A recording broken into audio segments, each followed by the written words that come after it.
মা, এইটুকু চাল দিচ্ছ কেন আজকে হাঁড়িতে? আমরা বাড়িতে এতজন মানুষ।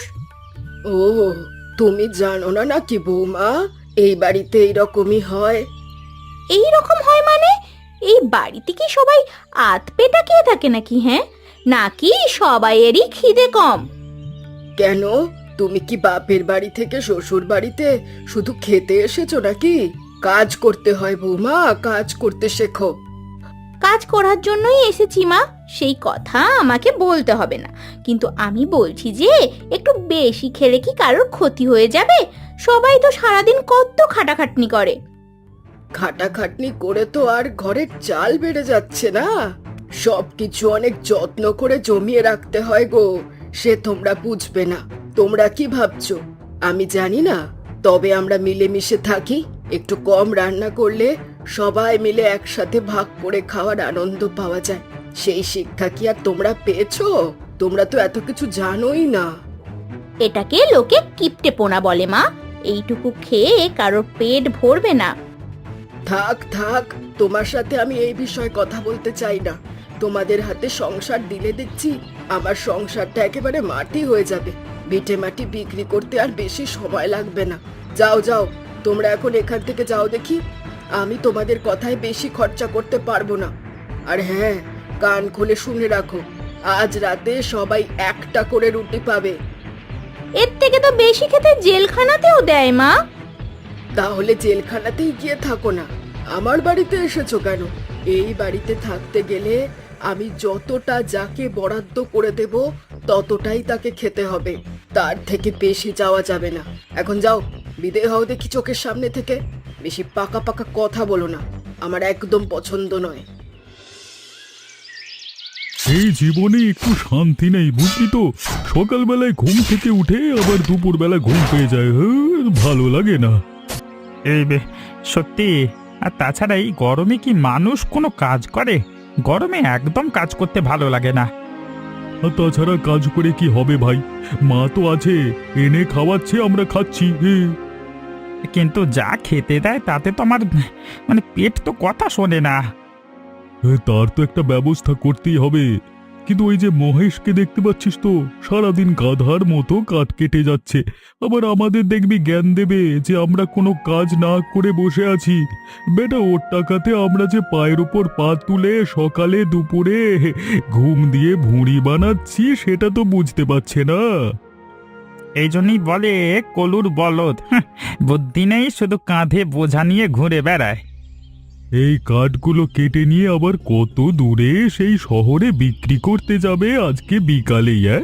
আর তারপর কালকে এত কষ্ট করে রোজগার করা সব টাকা এনে মায়ের হাতে তুলে দেবে।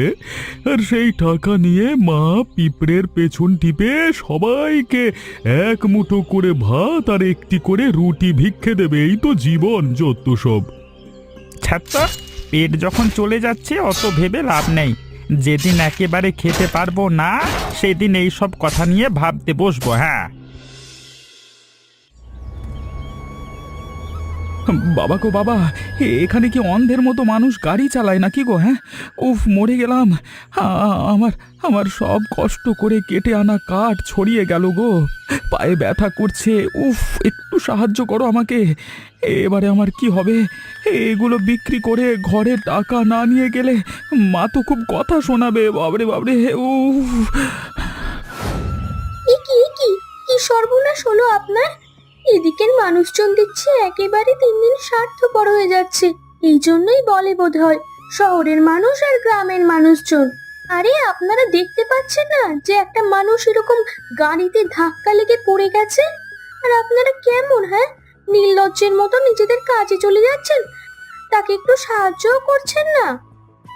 আরে উঠুন উঠুন, কি হয়েছে আপনার? কোথায় কষ্ট হচ্ছে? পায়ে ব্যথা করছে খুব। তাছাড়া আমার এত কষ্ট করে আমার সব কাঠগুলো তো নষ্ট হয়ে গেল। এবারে কি হবে? কিচ্ছু হবে না, কোনো চিন্তা নেই। আগে নিজের শরীরের চিন্তা করুন, তারপর অন্য চিন্তা করবেন।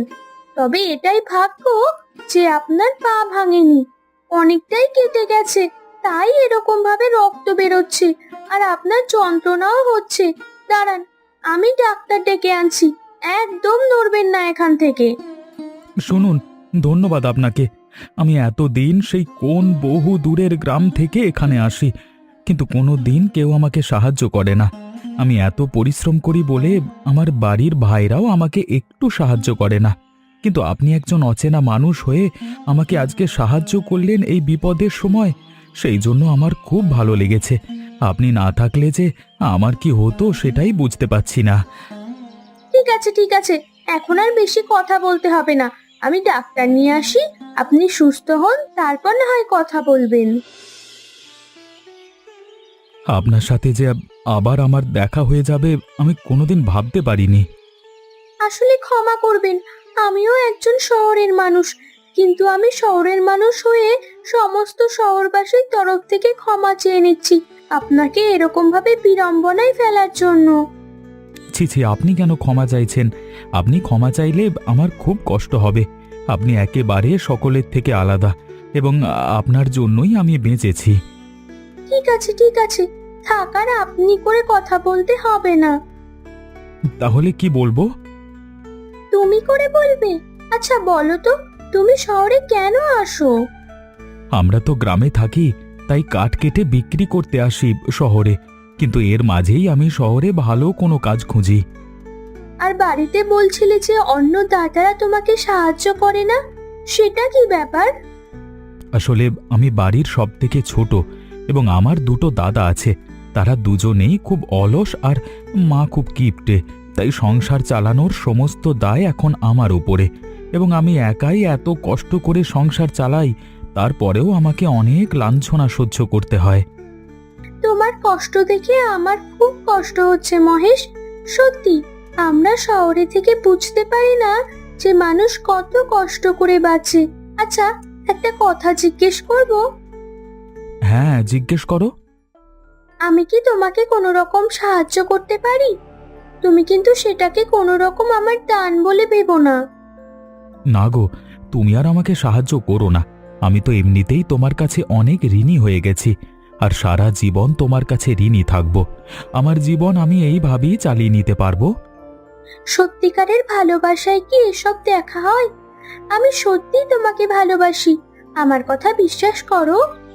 কিন্তু আমার মতো একজন সামান্য মানুষকে কিভাবে এই শহরের সমস্ত স্বার্থপর মানুষদের থেকে তোমাকে আলাদা করে জানতে পেরে আমিও তোমাকে ভালোবেসে ফেলেছিলাম, কিন্তু ভয়ে বলতে পারিনি, কারণ তুমি শহরের মানুষ আর আমি একজন গ্রামের সামান্য মানুষ। তাহলে আর আমাদের সমস্যা কোথায়? আমরা দুজনেই তো প্রাপ্তবয়স্ক মানুষ। ঠিক আছে, আজকে আমি বাড়ি যাই। আমি মায়ের সাথে কথা বলবো এই বিষয় নিয়ে। চলো, যাওয়ার সময় তোমাকে ছেড়ে দিই বাস স্ট্যান্ড পর্যন্ত।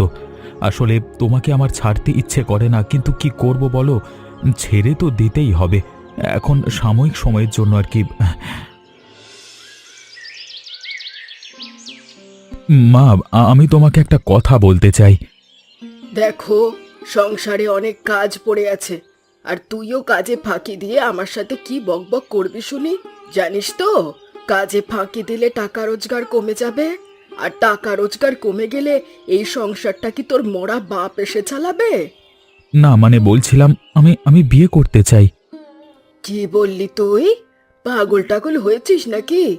এমনিতেই এরকম ভাবে হাত পা কেটে বসে আছিস, তার উপর আবার বিয়ে করবি? না মানে মা, শহরে আমার এত বড় একটা দুর্ঘটনা ঘটে গেল। একটা মেয়ে আমাকে খুব সাহায্য করেছিল, আমরা পরস্পরকে ভালোবেসে ফেলেছি তারপর থেকে। তুমি অমত করো না, কারণ সেই মেয়ে খুব ভালো, সবাইকে নিয়ে মানিয়ে চলতে পারবে। শহরের অতগুলো স্বার্থপর মানুষের মধ্যে থেকে না হলে সে আমাকে সাহায্য করবার জন্য এগিয়ে আসতো না। ভালো মেয়ে নিয়ে কি আমি ধুয়ে খাবো? এমনিতে সংসার চালাতে গেলে আমার প্রাণ কয়লা হয়ে যাচ্ছে, আবার তার উপরে তুই একটা পেটের দায়িত্ব নিয়ে আসছিস। তুই জানিস বাড়িতে একটা মেয়ে আসলে তাকে খাওয়াতে কত খরচ হয়? আমি কিন্তু রাক্ষসের মতো গেলাতে পারবো না, আগে থেকে বললাম। মা, সে স্বনির্ভর মেয়ে, আর তাছাড়া আমরা দুজনে মিলে কাজ করে সংসার ঠিক চালিয়ে নিতে পারবো। তাহলে তুই আমার কথা শুনবি না?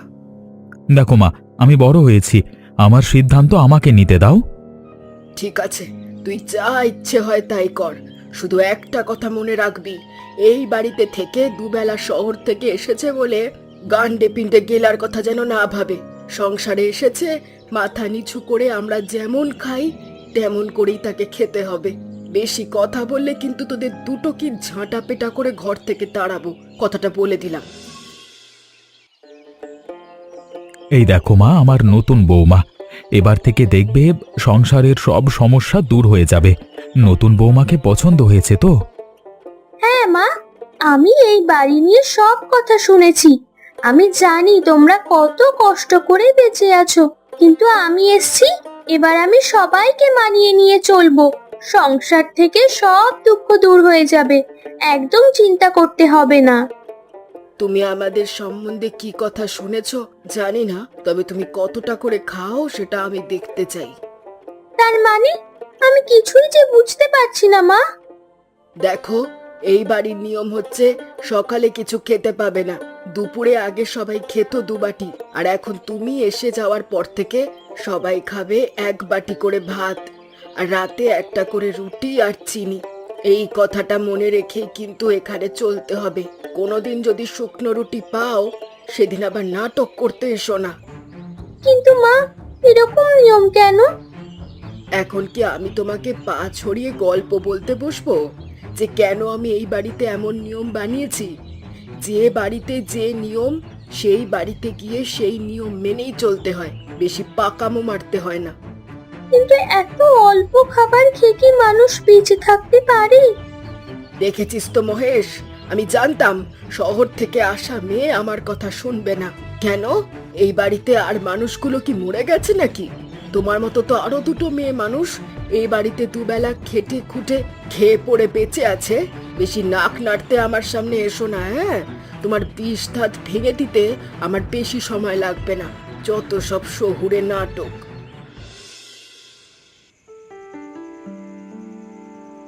তোমাকে একটা কথা বলবো রাধিকা। হ্যাঁ বলো না দিদি।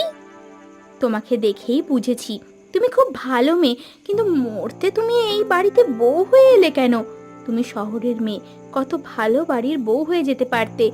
এই বাড়িতে তো সারাদিন শুধু কষ্ট আর অপমান সহ্য করতে হবে তোমাকে। আসলে আমি আমার মানুষটাকে দেখে এসেছিলাম। সেই সব দেখে তো আমরাও এসেছিলাম, কিন্তু এখন দেখছি আমাদের মানুষ দুটো কুড়ে, আর শাশুড়ি হচ্ছে এক নম্বরের হাড় বজ্জাত কিপটে। দেখলে তো তোমাকে কি রকম ভাবে কথা শোনালো। আচ্ছা, তোমাদের কষ্ট হয় না এইভাবে চলতে? ও দিদি, তুমি কেন কথা বলছো না? কি আর কথা বলবো রাধিকা, এই সব কষ্ট দুঃখ সহ্য করতে করতে আমি একেবারে জমে পাথর হয়ে গেছি। কিন্তু তাই বললে তো আর হবে না বলো, আমাদের তো একটা বিহিত করতেই হবে। সারা দিন খাটাখাটুনি, তার উপর আবার ওইটুকু খাবার। আমরা ভেতরে ভেতরে দুর্বল হয়ে পড়ছি, সেটা কেউই বুঝতে চাইছে না এই বাড়িতে। এই রকম ভাবে কিছুদিন চললে তো আমরা অসুস্থ হয়ে পড়বো। আমার মাথায় একটা বুদ্ধি আছে। কি বুদ্ধি বলো? আমি জানতাম তুমি বুদ্ধিমান মেয়ে, কিছু তো একটা রাস্তা বার করবেই। আমি রাতে জিন সেজে ভয় দেখাবো। বাহ বাহ বাহ বাহ বাহ বাহ, খুব মজা হবে। বুড়ির ভূতে খুব ভয়। কিন্তু বুড়ি মানুষকে কি এরকম ভাবে ভয় দেখানো উচিত হবে? তুমি চুপ করো তো দিদি। তোমরা যা দুঃখ কষ্ট সহ্য করার করেছো, ঠিক আছে, কিন্তু এই অযৌক্তিক আর অনৈতিক দুঃখ কষ্টে আমি এই সংসারকে ফেলে রাখতে পারবো না। আমি এখন এসে গেছি, আর আমরা 3 বোন মিলে এই বাড়ির নিয়ম বদলে তবেই ছাড়বো। ঠিক আছে, আমি রাজি। তাহলে কাল রাতেই করা যাবে।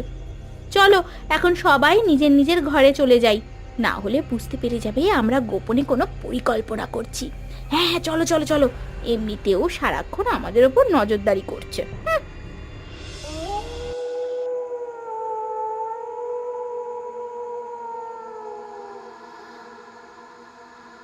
এই বুড়ি, ওঠ ওঠ ওঠ বলছি। আর কত ঘুমাবি তুই? গলা টিপে তোর রক্ত খাবো আমি। কে রে বাপ?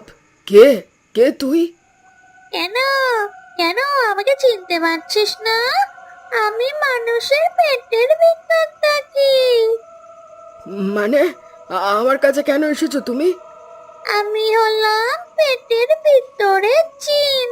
এই বাড়ির লোকজনেরা অর্ধেক খেয়ে থাকে তোর অত্যাচারে। তোর ভয়েতে তারা মুখ খুলে কোনো কথা বলতে পারে না, তাই আমিও পেটের ভিতরে অভুক্ত হয়ে থাকি।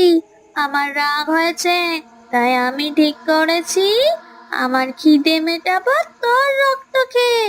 আয় বুড়ি, আয়।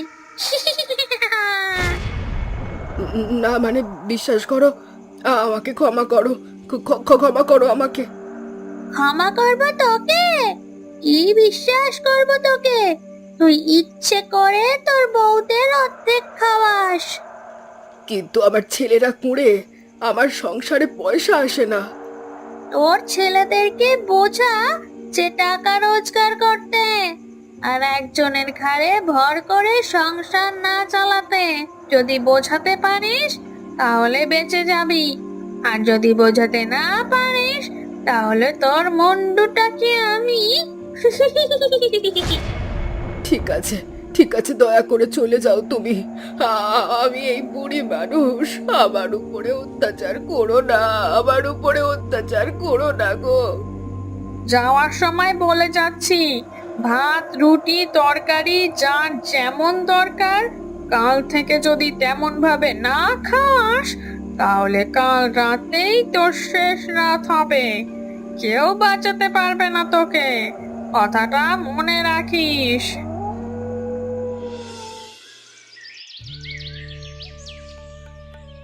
বলছি মা, আজকে কি আকাশে সূর্য ওঠেনি? কেন বৌমা, উঠেছে তো, আমি তো দেখতে পাচ্ছি। কিন্তু আমি তো থালায় অন্যরকম জিনিস দেখতে পাচ্ছি। এত ভালো ভালো খাবার, এত পরিমাণ কোনোদিনও তো দেখিনি এই বাড়িতে মা। তাই নিয়ে কত ঝগড়া ঝামেলা করেছি, তারপরেও তো তুমি কোনো দিনও বদলাওনি।